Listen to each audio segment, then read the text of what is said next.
Evo i danas smo imali jednu lepu ribu, nažalost nismo izvadili jer nam se otkačilo u travi, ali Sportex Srbija nastavlja dalje. Tu je Sportex kara 20 grama, pa uživajte u klipu.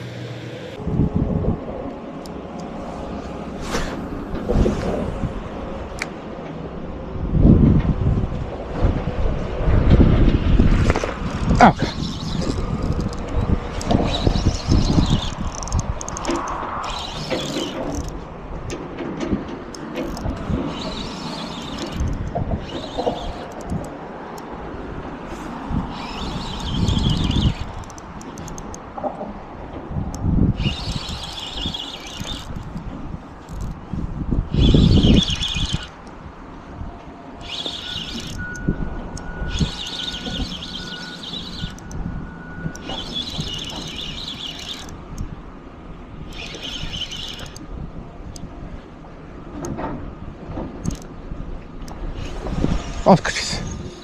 Ušli u travu. Ali dobro.